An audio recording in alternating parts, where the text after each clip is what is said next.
지난 한 주는 참 매매하기 쉽지 않은 그러한 하루하루가 지났던 것 같습니다.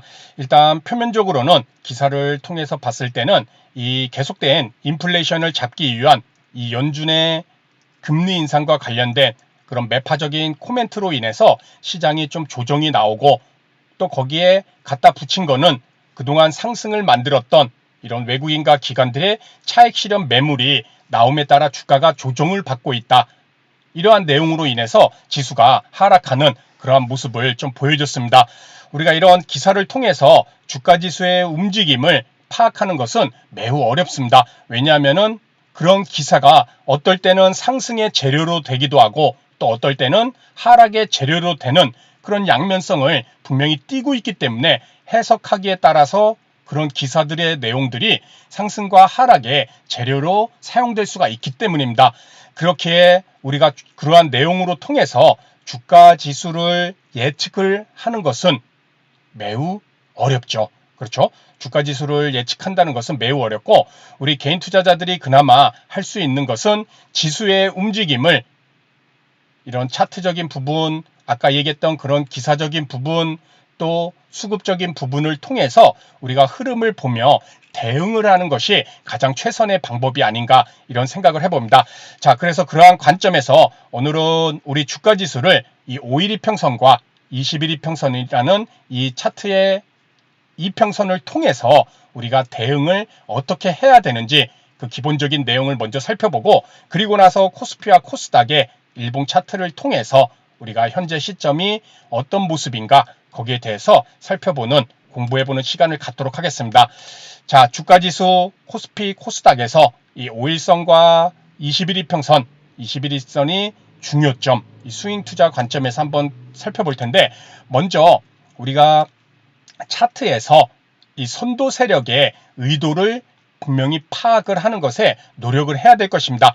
어떤 종목이든 뭐 주가지수도 마찬가지고 개별 종목이라도 분명히 그 종목의 움직임을 만들 때에는 최초 상승과 하락을 먼저 만드는 선도 세력이 있을 것입니다. 그것이 외국인이 됐던 기관이 됐던 개인 큰손이 됐던, 그렇죠? 그 주가를 움직일 수 있을 만한 큰 자금을 가진 이런 매매 주체들이 먼저 움직임이 나오면은 거기에 연쇄 반응이 나오면서 상승이 쭉 이어지거나 하락이 쭉 이어지는 그러한 모습이 나올 수가 있겠죠. 그러한 것들을 우리는 차트 속에서 이 의도를 파악하려는 것을 계속해서 노력을 해야 될 것입니다. 오늘 말씀드린 내용도 이런 이평선을 통해서 이런 선도 세력들의 움직임을 우리가 어떻게 파악하고 대응해야 되는지, 거기에도 머릿속을 그러한 내용을 갖고 있으면서 이평선의 움직임을 한번 생각을 해보시기 바랍니다. 첫 번째, 5일 이평선을 잘 타고 상승하거나 또는 횡보하는 주가지수가 5일 이평선을 이탈했을 때는 무조건 1차 경고로 받아들이고 5일 이평선을 회복하는지 이렇게 체크를 반드시 해줘야 된다는 것입니다. 주가지수라는 것이 5일 이평선을 타고 가는 주가지수든 종목이든 그것은 아주 강한 종목이죠. 그리고 아주 강한 시장이고, 그러한 부분들이 우리가 계속해서 보게 되면은 이렇게 계속 나타납니다. 여기서도 이 빨간 5일 이평선을 계속해서 타고 가고 있는 그러한 모습, 5일 이평선을 타고 가고 5일 이평선을 타고 가고, 그렇죠? 최근에도 한번 5월 달부터 5일 이평선을 깨지 않고 계속 타고 가는 이런 상승 흐름이 나왔죠. 그렇죠? 그런데 이렇게 5일 이평선을, 빨간 5일 이평선을 잘 타고 가다가 5일 이평선을 한번 이탈한다. 그렇죠? 여기로 돌아가 볼까요? 이렇게 돌아가게 되면은 최근에도 이렇게 5일 이평선을 잘 타고 가다가 이제는 이렇게 이탈이 나왔을 때는 5일 이평선은 1차적으로 이탈했네. 요거 빨리 회복하나 이제는 체크를 해야죠. 왜냐하면은 5일 이평선을 타고 가다가도 5일 이평선은 언제든지 하루 이틀 이탈을 할 수가 있습니다. 그리고 나서 바로 회복을 해주는지 그것을 봐야 되는데, 그렇지 못하고 이제 5일 이평선을 빨리 회복을 못하면은 5일 이평선의 기울기가 어떻게 되죠? 우하향으로 꺾이죠. 그렇죠?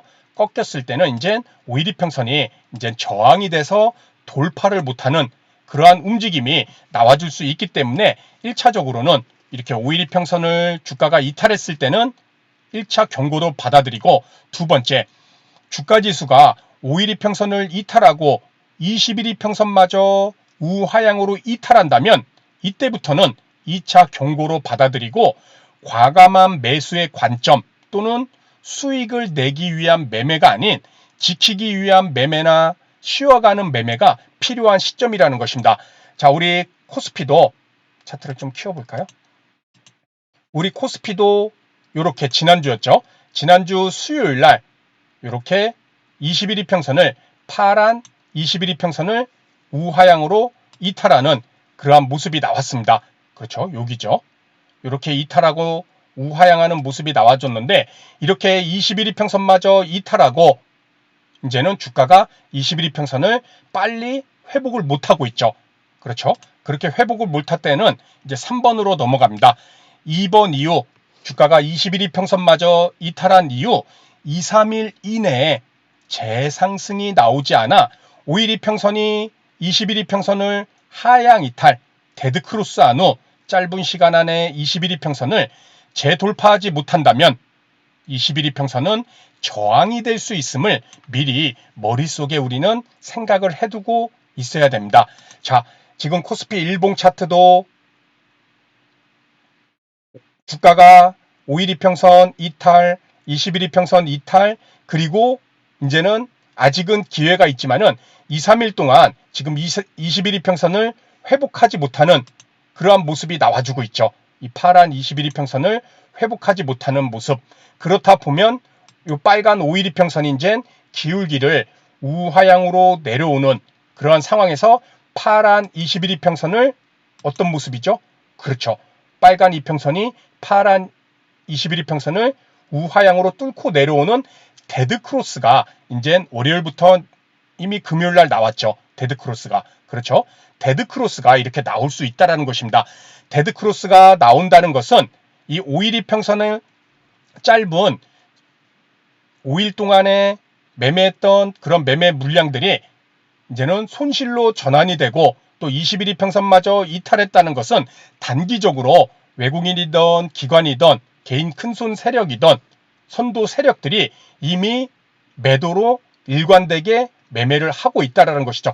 지금 코스피 같은 경우는 매매 동향 보면은 외국계 쪽이잖아요. 그렇죠? 외국계와 기관이라는 이 선도 세력들, 메이저들이 이번 주 내내, 또 외국 기관은 좀 샀다 팔았다 했지만은 기관까지도 이렇게 매도가 나오면서 이 선도 세력들의 매도 물량이 이렇게 데드크로스를 만드는 그러한 하나의 모습으로, 수급적인 특징으로 나타났다는 것입니다.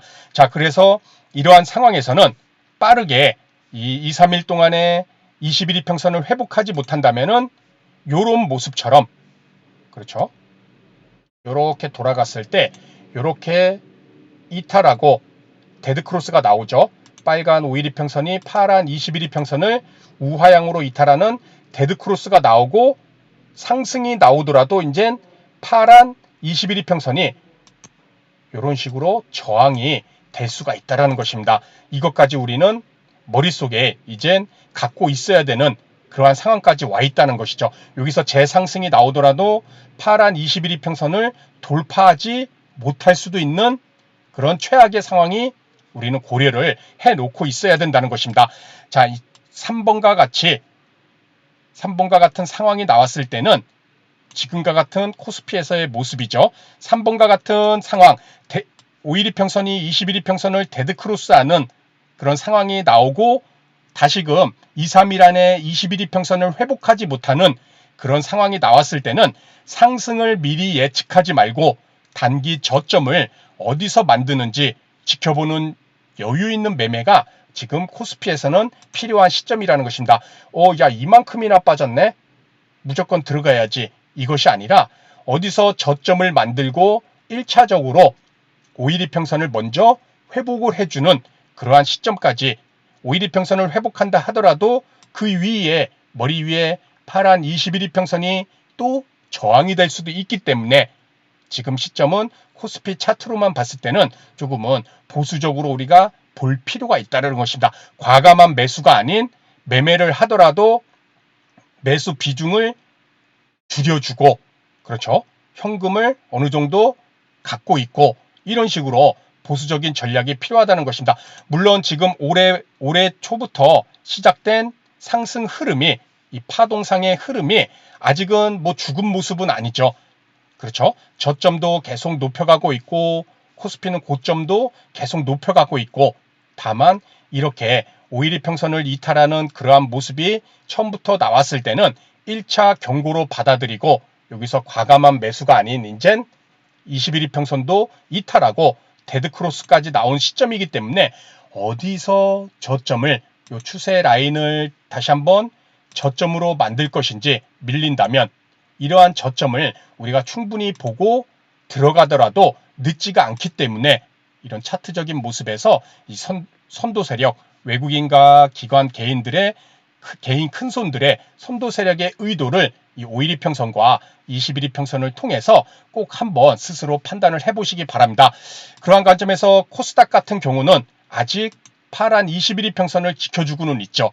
그렇죠? 하지만 코스닥도 언제든지 21이평선을 이탈한다면 우리가 아까 살펴봤던 코스피와 마찬가지로 이러한 하나하나의 단계를 머릿속에 우리가 갖고 있으면서 그것이 지금 21이평선을 잘 지지가 나올지 아니면 21이평선마저 이탈하고 2, 3일 내에 회복하지 못한다면 또 데드크로스가 나오고 데드크로스가 나왔을 때는 상승이 나오더라도 5일이평선과 21이평선이 또 저항이 될 수도 있는 그렇죠. 이러한 모습까지도 생각한다면은 우리가 지금 시점이 과연 과감하게 매매할 수 있는 그러한 시점인가 그러한 것들을 스스로 한번 판단을 해보시기 바랍니다. 그래서 오늘은 이렇게 21이평선과 5일이평선을 통해서 우리가 어떠한 관점을 갖고 대응을 해야 되는지 그러한 하나하나의 단계를 살펴봤고 이 내용이 코스피 지수나 코스닥 지수에 반영이 됐을 때 내가 어떤 매매를 할 것인가 한번 스스로 전략을 짜보시기 바랍니다. 그래서 오늘 내용은 여기서 마치도록 하고요. 다음 시간에 더 좋은 내용으로 인사를 드리도록 하겠습니다. 감사합니다.